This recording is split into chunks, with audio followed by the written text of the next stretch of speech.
మనుషులు మారిపోతున్నారు. మానవత్వం చచ్చిపోతుంది. అమ్మంటే ప్రేమ తగ్గిపోతుంది. నాన్నంటే గౌరవం ఉండడం లేదు. తోడబుట్టిన వారి గురించి మాట్లాడుకోవటం ఈ రోజుల్లో అనవసరం. బంధాలు బలహీనమైపోయాయి. డబ్బు చుట్టూనే తిరుగుతున్నాయి. డబ్బులు ఇస్తే మంచివారు, సాయం చేస్తే గొప్పవారు. ఎన్నిసార్లు సాయం చేసినా, ఎంత మంచితనంగా ఉన్నా సరే, ఒక్కసారి ఏమాత్రం మనం ఇబ్బందుల్లో ఉండి ఆదుకోకపోతే ఆ బంధాలు తెగిపోతాయి. ఇలా చెప్పుకుంటూ పోతే ఎన్నో ఘోరాలు చూస్తున్నాం. అయితే కన్నవారిని కూడా గాలికి వదిలేయటం ఇప్పుడు చాలా కామన్గా చూస్తున్నాం. వృద్ధాప్యం అనేది మనిషికి శాపం. ఆ వయసులో ఆదుకోవాల్సిన పిల్లలు ఇప్పుడు పట్టించుకోవడం లేదు. బతికుండగానే అన్నం పెట్టడం లేదు.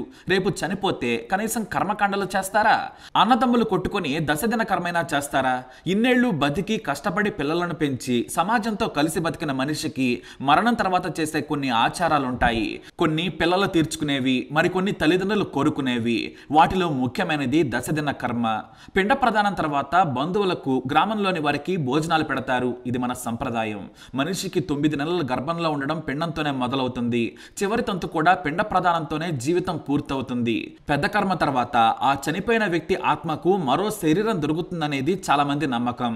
మరికొంతమంది నమ్మకం ఏంటంటే వారి ఆత్మ శాంతిస్తుందని. ఎందుకంటే చివరిసారిగా చనిపోయిన వ్యక్తిని తలుచుకుని ఆ కుటుంబ సభ్యులకు ధైర్యం చెప్పి కలిసి భోజనం చేయటమే మన ఆచారం.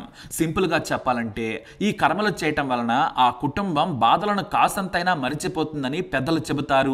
ఇలా మన ఆచారాలు, సంప్రదాయాల్లో ఎన్నో మంచి ఉన్నాయి. అయితే ఎంతమంది కొడుకులున్నా కూడా ఆస్తులు పంచుకుంటారు, కానీ చివరకు తల్లిదండ్రులను పట్టించుకోరు. మరి వాటాలేసుకుని సాదే పిల్లలు చివరకు కర్మలు చేస్తారా? సరిగ్గా ఇలాంటి భయమే కృష్ణా జిల్లా పెడన మండలం ముచ్చర్ల గ్రామంలోని వృద్ధురాలు రంగమ్మకొచ్చింది. ఆమెకు 4 కొడుకులు.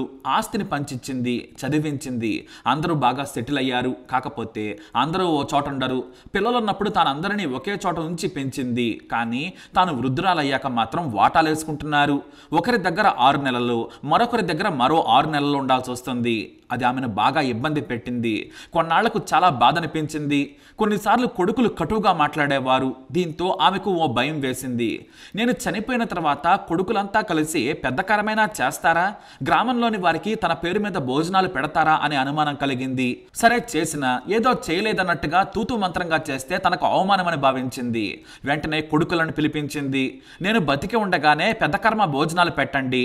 పిండ ప్రదానం చేయటం బాగాదు. అది చేస్తే మీకు పాపం తగులుతుంది, కానీ మీకు పుణ్యం వచ్చే పని చేయమని కోరింది. మొదట కొడుకులు వద్దన్నారు. కుటుంబ సభ్యులు కూడా కోపడ్డారు. కానీ చివరకు తల్లి మాట విన్నాక ఆలోచించారు. తాము కాస్త తప్పు చేశామేమో అనుకున్నారు. అయినా సరే ఆ తల్లి కోరిక నెరవేర్చాలి, తాను సంతోషపడాలి అనుకున్నారు. ఎందుకంటే ఆమె పెదకర్మ భోజనాలు ఆమె స్వయంగా చూసి కాస్త మనశ్శాంతిగా ఉంటుందనుకున్నారు. అలానే గ్రామంలో తన తల్లి పేరు మీద నిర్వహించబోయే పెదకర్మ భోజనానికి ఆహ్వానాలు పంచారు. కాకపోతే బతికున్న ఆ తల్లి పేరుతో కొడుకులు తయారు చేసిన ఆహ్వానం అది.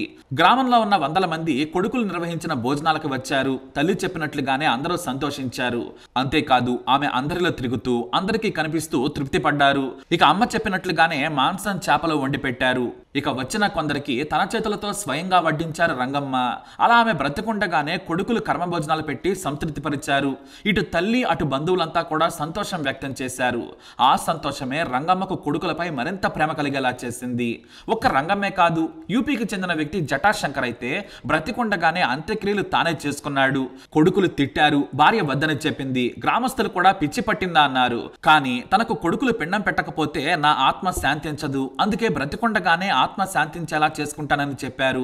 జూన్ 15న తన జాతకం ప్రకారం ఆ రోజే చనిపోయాననుకుని భార్యతో కలిసి తాను పిండ ప్రదాన కార్యక్రమం కూడా చేసుకున్నారు.